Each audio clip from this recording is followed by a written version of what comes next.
In 1973, a mob broke into Notre Dame Cathedral, dragged out 28 stone kings carved into the wall, and cut their heads off. They thought they were French monarchs. They weren't. Those statues were biblical kings, carved 300 years before any of those revolutionaries were even born. Didn't matter, off with their heads anyway. And that's not even the craziest thing that happens to this building. We've got a near demolition, a novel that saves it from the wrecking ball, a 19th century architect who basically redesigns the cathedral based on vibes, and then, you remember 2019, the fire. 1 billion people watched that spire collapse live on television. Here's the part that'll mess with your head. The spire that fell in 2019? Not medieval. It's 700 years younger than the building itself. 860 years. Kings, plagues, revolutions, Nazis, fire. Let's go back to where it starts, and it doesn't start with a cathedral at all. Rewind 2,000 years. No cathedral, no Paris really, just a soggy little island sitting in the middle of the Seine, what we now call the Île de la Cité. Living on it, a Celtic tribe called the Parisii. Fishermen, traders, river people who figured out early that if you control the crossing, you control everything around it. Then the Romans show up in 52 BC and do the Roman thing. Conquer, then build. They put up a temple to Jupiter right on that island, then a palace, then government buildings. This tiny island becomes the beating heart of Roman Paris. Rome falls, Christianity moves in, and here's the pattern that basically defines this entire story. Every time an old power collapses, somebody builds something sacred in the exact same spot. The temple becomes a basilica. The basilica gets replaced by a church. That church gets replaced by another one, building on the bones of the last. By the 1100s, there are actually 2 ancient cathedrals crammed onto this one tiny island, and Paris has already outgrown both of them. Enter Maurice de Sully, Bishop of Paris, about to have an idea that will take 2 centuries to finish. 2 centuries, which means nobody who lays the first stone will ever see the building finished. Not the bishop, not the workers, not their kids. 1163, Maurice de Sully gets the King of France and the actual Pope to show up on the same island, same day, and lay the first foundation stone together. No pressure. What he wants to build is something nobody's really pulled off before. A brand new style sweeping through France called Gothic. Quick architecture lesson because this matters. Old Romanesque churches had massive, thick walls with tiny windows because the walls had to hold up the entire roof by themselves. Dark, heavy, basically a stone cave.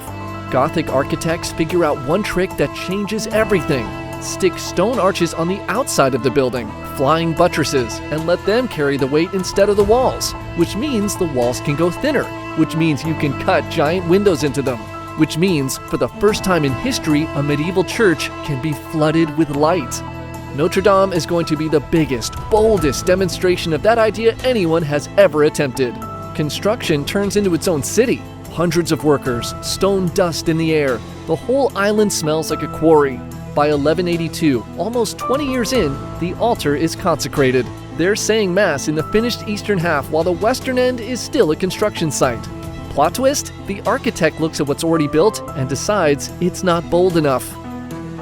Half built and already getting a redesign. The original windows are too small. The walls too heavy. It's not doing the one thing Gothic architecture is supposed to do, make you feel like the building is reaching up toward heaven. So they take apart sections they'd already built and go taller. More flying buttresses, bigger windows, and then the showstopper, rose windows. Giant circular stained glass masterpieces. The north one goes in around 1250. 43 feet across, colored glass arranged in patterns so precise it looks computer generated, except it's the year 1250. No CAD software, no calculators, just guys with rulers and faith. It's still there 800 years later. This is also when Notre Dame becomes the stage for the French crown. In 1239, King Louis IX, later canonized a saint, brings what he believes is Christ's actual crown of thorns into Paris. And he doesn't ride in on a horse, he walks it in barefoot as an act of devotion. That's how big a deal this building has become. By 1250, it's essentially finished. Twin towers pushing 225 feet, a nave stretching over 400 feet, room for up to 9,000 people standing shoulder to shoulder, vaulted ceilings 115 feet overhead, roughly the height of an 11-story building in the 1200s. Maurice de Sully set out to build a piece of heaven on earth. For a while, he actually pulls it off. But "for a while" is doing a lot of work in that sentence. Notre Dame isn't just a church, it's a stage for power. Every king who needs God's stamp of approval does it here. Crusaders get blessed here before marching off to die. In 1456, this is where they finally clear Joan of Arc's name, 25 years after they'd already burned her at the stake. A little late, but official. Then 1348 brings the Black Death, killing somewhere between a third and a half of the entire population of Paris. When a city is fighting just to survive a plague, nobody has spare money for cathedral upkeep. The building starts falling apart. The 1500s bring a different disaster, the Wars of Religion, Catholics against Protestants, tearing France apart. In 1572, the St. Bartholomew's Day massacre kills thousands of Protestants in the streets of Paris in a single weekend. As the symbol of Catholic Paris, Notre Dame becomes a target too. Statues attacked outside its doors, but the building itself survives. Barely. By the 1600s, it's deteriorating so badly that in 1786, they just take the spire down. The original medieval spire is rotting, unstable, unsafe. Down it comes. For the next century, Notre Dame just looks incomplete, a scar on the Paris skyline. And that's before the real trouble starts. July 14th, 1789. The Bastille falls. The French Revolution begins. And suddenly, Notre Dame isn't just a building, it's a target. Because it represents everything the revolutionaries are fighting. Kings, priests, centuries of power. In 1793, they literally rename it. Not Notre Dame anymore, the Temple of Reason. Statues get smashed. Remember those 28 stone kings from the opening? This is that moment. Revolutionaries think they're old French kings and drag them down. They're not even close. They're kings from the Bible. Doesn't matter, off go the heads. Gold gets stripped from the altars. The bells get melted down into cannons, literally turning the church into weapons. For 10 years, it's not a church at all. It's a warehouse, a storage depot. And here's the part that should seriously make your stomach drop. There are open, serious proposals during this period to just demolish the whole thing. Tear it down, sell the stone. Notre Dame almost becomes a building supply store. What saves it isn't a general, isn't a king, it's a novel. In 1831, Victor Hugo publishes The Hunchback of Notre Dame. It's not just a story about Quasimodo and Esmeralda. Hugo writes these long, loving passages about the cathedral itself, its architecture, its history, what it would mean to actually lose it. Public opinion flips almost overnight. This crumbling symbol of oppression becomes a national treasure people are desperate to save. By 1844, restoration begins. A book saves the cathedral. Now, here's where it gets controversial. The man in charge of restoration is Viollet-le-Duc, and he spends the next 25 years rebuilding Notre Dame. Except he's not really restoring it to what it was. His whole philosophy, restore it to what it should have been. That famous spire, the one that fell in 2019, the one everyone assumes is 800 years old, it's from 1859. Viollet-le-Duc designed it. 19th century, not 13th. And those gargoyles everyone photographs, the hunched one with its chin resting on its hands, staring out over Paris, pure Victorian invention, never existed in the medieval building. Historians argue about it to this day. Half of what people think of as medieval Notre Dame is really 19th century imagination.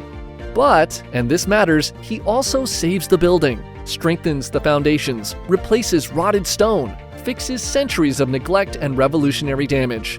Whatever you think of his creative liberties, the building is standing today because of this guy. 1864, it's rededicated. Napoleon III attends. A brand new spire catches the light over Paris for the first time. World War I. German forces get within 30 miles of Paris before they're stopped at the Marne. Parisians can literally hear the artillery from the cathedral's towers. The building stays open through the entire war. People come to pray for sons and husbands dying in the trenches. More than 1 million French soldiers never come home. Then the 20s arrive. Hemingway, Fitzgerald, Picasso, an entire cultural explosion happening basically in the cathedral's shadow. Then, June 1940, Nazi occupation. Germany marches into Paris. The swastika goes up on the Eiffel Tower.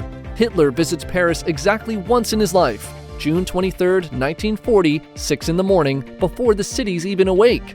He hits the Eiffel Tower, the Opera, Napoleon's tomb. He never sets foot in Notre Dame, not once. Whether that's meaningful is up to you, but through 4 years of occupation, the cathedral keeps holding Mass, quietly becomes a place that belongs to France in a way the occupiers can't touch. August 26, 1944. General Charles de Gaulle walks down the Champs-Élysées straight toward Notre Dame for a service of thanksgiving, while snipers are still firing from rooftops around the building. Gunfire outside the windows. Service happening inside anyway. Paris is free. Notre Dame is still standing. Fast forward to 2019. Restoration is underway on that 19th century spire. Scaffolding everywhere, workers on site. April 15th, evening. At 6:18 p.m., a fire alarm goes off inside the cathedral. By the time firefighters arrive, the roof structure is already burning. And this isn't ordinary timber. It's called the forest, an oak framework from the 1200s, an entire woodland's worth of trees bone dry after 8 centuries. It goes up like kindling. The whole world is watching live. The spire starts to lean. For a few seconds, it looks like it might hold. Then, it doesn't. It collapses straight through the burning roof and into the cathedral below. 1 billion people watch it happen in real time. On the banks of the Seine, people are just standing there crying. People who've never even set foot in a church.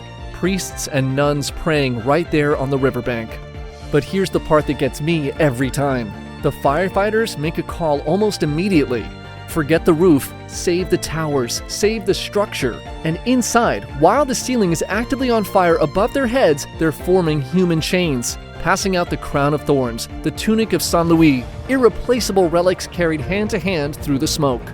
It works. When the smoke finally clears, the roof is gone, the spire is gone, but the towers are standing. The rose windows survive, the great organ survives. Everything Maurice de Sully started in 1163 is still there. Within 24 hours, over $1 billion is pledged for reconstruction. Then comes a massive, very loud, very French debate. Rebuild it exactly the same or do something modern? Architects from around the world submit proposals. Glass spires, steel spires, some genuinely wild ideas. France decides. Rebuild it exactly as Viollet-le-Duc designed it. Traditional techniques, oak harvested from forests across the country. Craftsmen relearning medieval carpentry skills nobody's used in generations, just to put this roof back the old way. There's something poetic in that. The 19th century fake medieval version becomes the very thing everyone fights to preserve, exactly as it was. December 7th, 2024. Notre Dame reopens, more than 50 heads of state in attendance. A choir sings inside a building that 5 years earlier was open to the winter sky. Think about everywhere we just went. Celtic fishermen, Roman priests, stonemasons who spent entire careers on a building they'd never see finished. Revolutionaries who nearly tore it down for scrap. A novelist who saved it with a book. A 19th century architect who basically reinvented it out of his own imagination. And somehow that reinvention became the exact thing everyone fought to rebuild in 2024. Firefighters forming a human chain through smoke to save relics older than most countries. 860 years, 40 generations of people who never met each other, all working on the same building. And it's not even really authentic medieval, most of it. It's layers on layers on layers. Kings and revolutionaries and Victorians and modern carpenters all leaving their fingerprints on the same stone, which is kind of the whole point. It's not perfect. It's not pure. It's not one single vision. It's just still here. Every time something tries to end it, it comes back changed. But it comes back. If you want more of these, deep dives, weird history, buildings that refuse to die, let me know what you want to see next. History lives in every grain of the hourglass. See you in the next era.